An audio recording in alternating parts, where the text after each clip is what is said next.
Assalamualaikum warahmatullahi wabarakatuh. Jumpa lagi pada pagi yang indah ini. Cikgu akan mengajar tajuk yang pertama untuk matematik tahun 3, iaitu kenal dan tulis nombor hingga 10,000.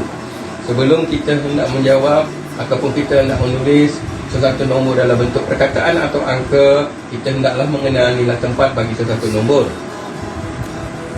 Di sini di papan putih ini cikgu telah tuliskan nilai tempat bagi sesuatu nombor. Yang paling kecil ialah sekali adalah rumah besar, kemudian diikuti dengan rumah puluh, kemudian diikuti dengan rumah ratus, kemudian diikuti dengan rumah ribu. Okey, bagaimanakah kita nak menulis sesuatu nombor dalam bentuk perkataan? Sebagai contohnya, cuba tengok A ya. Cuba tengok A yang saya tuliskan di papan putih ini, 4723. Bagaimana kita nak menulis dalam bentuk perkataan? Okey, mula-mula kita letakkan nilai digit dalam rumah-rumahnya yang tertentu. Sebagai contohnya, nombor 3 berada dalam rumah besar, nombor 2 berada dalam rumah puluh, nombor 7 berada dalam rumah ratus, dan nombor 4 berada dalam rumah ribu. Jadi, bagaimana kita nak menuliskannya? Kita tulis saja 4,000. 4,000 dalam perkataan EMPAT, 4,000, kemudian RIBU 4,000, kemudian 700. Macam mana dalam perkataan DUGUH RATUS 700, kemudian 20. Macam mana dalam bentuk perkataan DUA 2 PULUH 10, dan 3 SAR TIGA 3, dan sepatutnya kita berbuah SAR ni tidak perlu ditulis, kita hanya menulis 4,723. Kemudian bagaimana dengan B? Dengan B, bagaimana kita nak tulis nombor ini dalam bentuk angka? Kita nak terjemahkan dalam bentuk perkataan. Okey, 9 kita letak dalam rumah besar, 4 kita letak dalam rumah puluh, 8 kita letak dalam rumah ratus, dan jelas ya, kita tuliskan bagi jelas dulu. Kemudian 6 kita letakkan dalam rumah ribu. Bagaimana kita nak menulis dalam bentuk angka menjadi perkataan? Kita tengok 6,000. 6,000. ENAM 6, RIBU 6,000. Kemudian 800. Ini dalam bentuk angka ya. Dan nilai rumah. Jadi macam 8 LAPAN 100 RATUS 800. 40 EMPAT 4 PULUH 40, dan 9 ya, SEMBILAN. Patut ada SAR ni tak payah tulis 9. Jadi kita akan tulis 6,849. Okey, bagaimana dengan C? Kita nafas 9001. Ada setengah murid akan menyebut 9001. Itu tak ada nilai, itu hanya digit saja ataupun nombor saja. Okey, cuba kita tengok bagaimana kita nak menulis 9,001. Okey,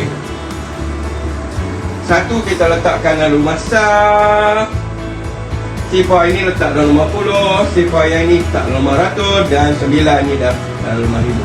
Bagaimana kita nak menulis dalam bentuk perkataan, murid-murid? Okey, mana yang ada nilai sini? Yang paling besar sekali oleh 9. 9 dalam rumah apa? Ribu. SEMBILAN 9, RIBU 9,000. Yang tak ada nilai ini kita lupakan saja. Yang ada nilai jika sebut 1 SS1 itu patutnya kita berbesar, saya tak payah tulis. Okey, kita akan tulis 9,001.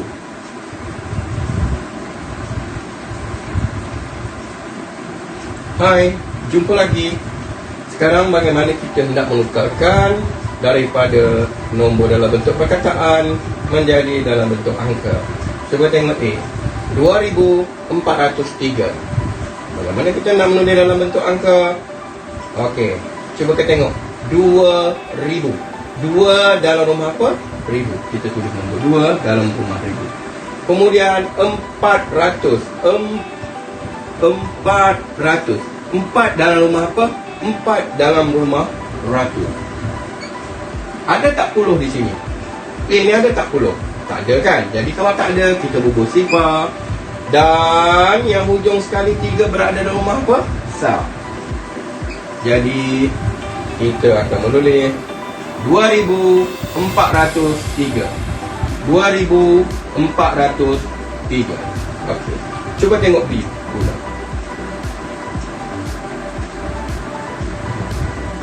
Boleh tengok B pula. 5024. 5 terletak dalam rumah apa? Ribu. Okey, 5 terletak dalam rumah ribu. 20. Di sini ratus tak ada. Jadi kalau ratus tak ada, kita bersifar, ya. Kemudian 2 dalam rumah puluh. 2 dalam rumah puluh. Kemudian 4 dalam rumah sal. Okey. Jadi 5024 bila kita tukarkan dalam bentuk angka menjadi 5024 ataupun 5024 dalam bentuk angka yang kita tuliskan di bawah ini. Okey. Cuba tengok C pula.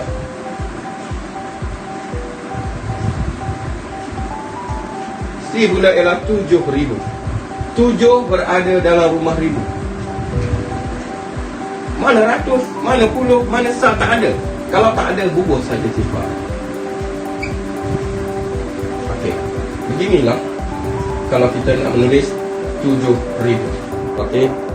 Terima kasih, sekian saja untuk pengajaran hari ini. Untuk tugasan selanjutnya cikgu akan bagi dalam WhatsApp. Sekian, terima kasih.